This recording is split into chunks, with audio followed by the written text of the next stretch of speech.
দেশ জুড়ে তীব্র চাঞ্চল্য আর রহস্যের ধূম্রজাল সৃষ্টি করে ঢাকা সেনানিবাসের একটি ভবনকে আকস্মিকভাবে কারাগার হিসেবে ঘোষণা করা হয়েছে।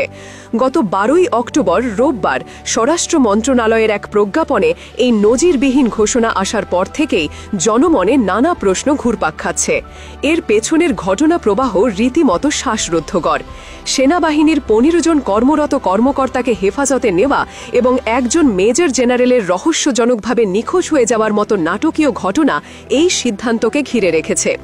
স্বরাষ্ট্র মন্ত্রণালয়ের কারা এক শাখা থেকে জারি করা প্রজ্ঞাপনে ফৌজদারি কার্যবিধির 541-এর 1 ধারা এবং প্রিজন অ্যাক্টের 3-এর বি ধারাকে উদ্ধৃত করে জানানো হয়, ঢাকা সেনানিবাসের বাসার রোড সংলগ্ন MES বিল্ডিং নং 54-কে সাময়িকভাবে কারাগার হিসেবে ঘোষণা করা হয়েছে।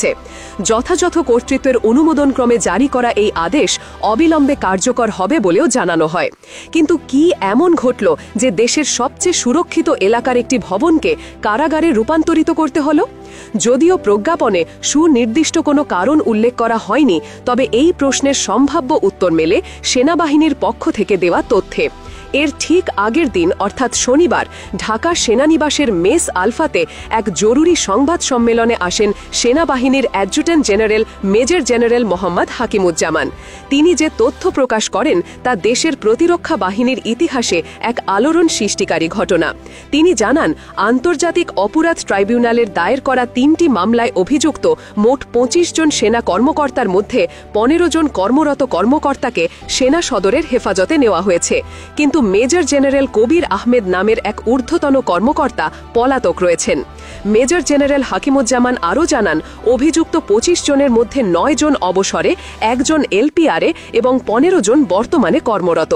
গত 8ই অক্টোবর চার্জশিট দাখিলের পরই কর্মরত এবং LPR-এ থাকা 16 জন কর্মকর্তাকে 9 অক্টোবরের মধ্যে সেনা সদরে রিপোর্ট করার নির্দেশ দেওয়া হয়। সেই নির্দেশ মেনে 15 জন কর্মকর্তা হাজির হলেও রিপোর্ট করেননি মেজর জেনারেল কবির আহমেদ। এরপর থেকেই শুরু হয় এক রুদ্ধশ্বাস নাটকীয়তা। মেজর জেনারেল হাকিমুজ্জামান বলেন, আমরা 9 তারিখ পর্যন্ত তার জন্য অপেক্ষা করি। কোনো সাড়া না পেয়ে 10ই অক্টোবর তার পরিবারের সঙ্গে যোগাযোগ করা হয়।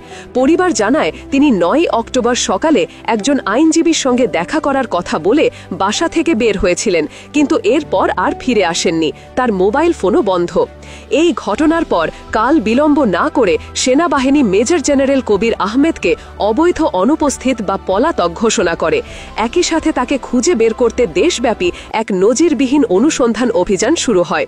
দেশের সব স্থলবন্দর, বিমানবন্দর এবং সমুদ্র বন্দরে সর্বোচ্চ সতর্কতা জারি করা হয়েছে, যাতে তিনি কোনোভাবেই দেশ ত্যাগ করতে না পারেন।